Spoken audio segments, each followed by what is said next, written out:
Kapag pinagsama natin ang usapin sa siyensya at usapin sa relihiyon, ay karaniwang hindi nagkakasundo ang mga ito. Dahil alam naman nating lahat na marami sa mga scientists ang hindi naniniwala sa Diyos na lumikha. Well, mga kapantas, paano naman kung mga scientists na mismo ang magsabi na nadedetect nila ang presensya ng Diyos? Ano kaya ang masasabi nila tungkol dito? Ang kanilang nadiskubre ay tinatawag nilang God particle.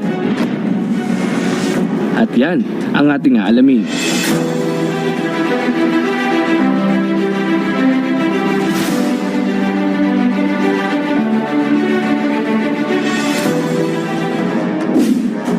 Ang God particle ay nadiskubre sa Geneva, Switzerland gamit ang isang napakalaking makina. Ito ang tinatawag na Hadron Collider. Nakabaon ito sa ilalim ng lupa na umaabot sa 300 feet o katumbas ng isang building na may 30 palapag. Ang Hadron Collider ay ang pinakakomplikadong makina na meron tayo ngayon. Mas komplikado pa ito sa mga spacecraft na nagpapabalik-balik sa kalawakan. Ito ang tinaguri ang pinakamalaking makina na matatagpuan sa ilalim ng lupa. Ito ang ginamit ng mga scientist upang madiskubre ang tinatawag nilang Higgs boson o kilala sa tawag na God particle. Ipinangalan ito kay Peter Higgs, isang sikat na scientist noong 1964 dahil siya ang kauna-unahang tao na nakabuo ng ideya na mayroong God particle. Noong una pinagtatawalan lamang siya ng mga tao at ang apat niya pang mga kasama dahil wala silang maibigay na sapat na ebidensya sa tinatawag nilang God particle. Pero sa kasalukuyan ay tinitingala na siya ng maraming scientists dahil ang kanyang teorya noong unang panahon ay unti-unti nang nabibigyan ng linaw. Ang God particle na ito ay invisible at hindi kayang makita gamit ang mga laboratory microscope. Pero pag nagsama-sama ito ay makakabuo ng maliit o malaking mass at kinalaunay maaaring maging planeta o mga bituin. Ang presensya ng God particle ay sinabing nasa lahat ng bagay. Nasa mga bundok, karagatan, mga halaman, mga tao, at maging maliliit na insekto ay may impluwensya ng God particle.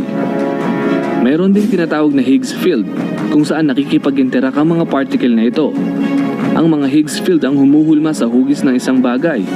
Kumbaga, ito ang espasyo para sa mga bagay-bagay. Isang magandang halimbawa kung nasaan ka ngayon. Kung walang Higgs field ay wala ka ngayon dahil walang pinagsama-samang God particle sa katawan mo. Sa madaling sabi, lahat ng bagay na meron tayo ngayon ay dahil sa tulong ng God particle at ng Higgs field. Medyo nakakalito na ba? Sisikapin ko pang pagaanin ang mga terminolohiyang gagamitin ko. Sinabi rin sa teoryang ito na nangangailangan ng malakas na puwersa para maisagawa ito o magawang pagsama-samahin ang mga particle sa iisang Higgs field. Dagdag pa rito, nabanggit din ni Peter Higgs na iisa lamang ang makakagawa nito, kakaibang puwersa na manggagaling lamang sa kalawakan o sa malayong lugar. Ayon sa nasabing teorya, ay kung sino man ang nakakakontrol ng maayos sa mga particle na ito, ay kayang-kaya niyang gumawa ng isa pang universe sa isang iglap lamang. Pabiro pa nga ni Peter Higgs na kayang-kaya niyang maglabas ng isang masarap na mais kung nakokontrol niya lamang ito. Ngayon talakayin natin kung paano ba nila ito nadiskubre. Gamit ang Hadron Collider ay kayang-kaya nilang paghiwa-hiwalayin ang mga proton ng iisang atom. At sa mga oras na maghiwa-hiwalay na sila ay nakadetect sila ng napaka-intense na energy. Sa sobrang intense ng energy na ito ay kaya niyang makapag-produce ng black hole at kainin ng buong Earth. Sa mga oras na magkahiwalay na ang mga proton sa pinakamaliit na parte nito ay nakakapag-produce ng tiny particle na halintulad sa Big Bang. Sinusuportahan naman ito ni Michael Dennin, isang sikat na physicist sa California. At itong sinabi niya sa kanyang interview.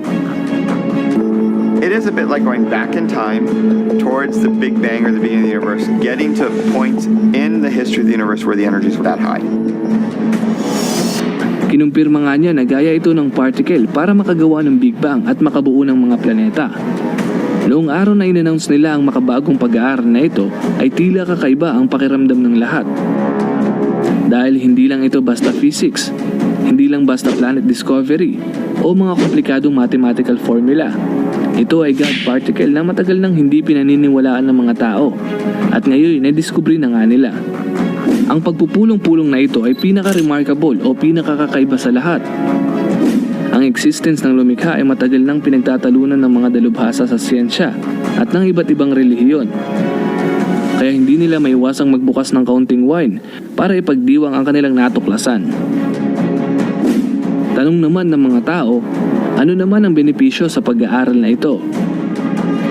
Sinabi nila na mas malapit na sila sa pagdiskubre ng iba pang energy na maaaring magamit sa pagpapaunlad ng teknolohiya. At malapit na rin sila sa katotohanang God exists. At isa pa, malapit na nilang malaman ang buong detalye ng ating pinagmulan. Sa kasalukuyan ay patuloy pa rin nilang dinedevelop ang pag-aaral na ito. At asahan yung lagi akong updated sa mga bagong kaalaman gaya nito. Yun lamang po para sa video ito. Maraming salamat po sa pagsuporta sa ating channel. At kung bago ka pa lamang dito ay mag-subscribe na. I-click ang bell, i-click mo na rin ang all.